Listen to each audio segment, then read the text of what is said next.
स्वाध्याय पर तो बहुत प्रतिदिन चर्चा होती है। स्वाध्याय क्रिया योग का दूसरा साधन है।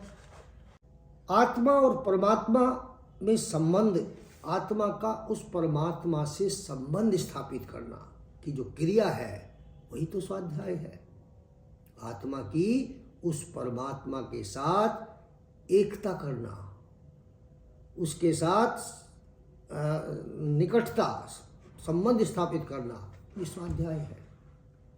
अब जब हम स्वाध्याय करते हैं, उस आत्मा का परमात्मा से कैसे निकटता संबंध स्थापित होगा? पहले तो हम अपने आप को देखें कि हम वास्तव में हमारा लक्ष्य क्या होना चाहिए और हम कर क्या रहे हैं जीवन में। तो स्वयं का अध्ययन करने से हमें ये पता चलता है कि जो हम कर रहे हैं दिन भर वो तो जीवन का उद्देश्य नहीं है। ये तो जीवन की कुछ आवश्यकताएं हैं और आवश्यकताएं भी शरीर की उतनी नहीं है। शरीर को क्या चाहिए? 2 समय का भोजन और वस्त्र, लेकिन अपेक्षाएं अधिक हैं, आकांक्षाएं अधिक हैं, इच्छाएं अधिक हैं।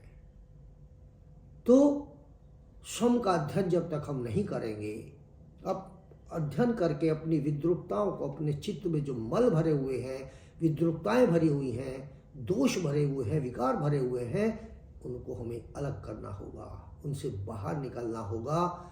तभी हम आत्म साक्षात्कार कर पाएंगे।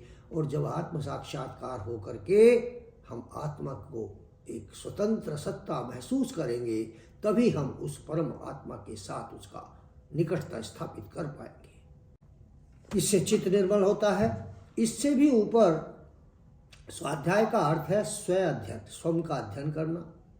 इसकी बहुत सारी विधियां भी हैं। ध्यान की स्थिति में स्वयं अपने स्वरूप का अध्ययन करना सबसे बड़ा काम है। ये सबसे पहले तो साधक को ध्यानिष्ठ होकर के अपने स्वरूप की, ईश्वर के स्वरूप की बात तो हम करते हैं, उसके स्वरूप को, उसके दर्शन तो हम करना चाहते हैं। पहले स्वयं के दर्शन तो कर लो।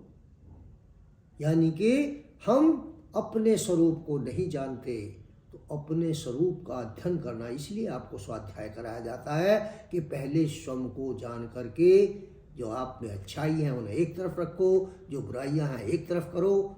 और अब इन अच्छाइयों को बढ़ाना शुरू करोगे तो बुराइयों के लिए स्थान समाप्त हो जाएगा। मैंने अभी कहा, प्रकाश की अनुपस्थिति ही अंधकार है। जब प्रकाश आपके चित्त में भर जाएगा तो नकारात्मकता अपने आप बाहर निकल जाएगी। तो स्वयं का अध्ययन। दूसरा, आत्मोन्नति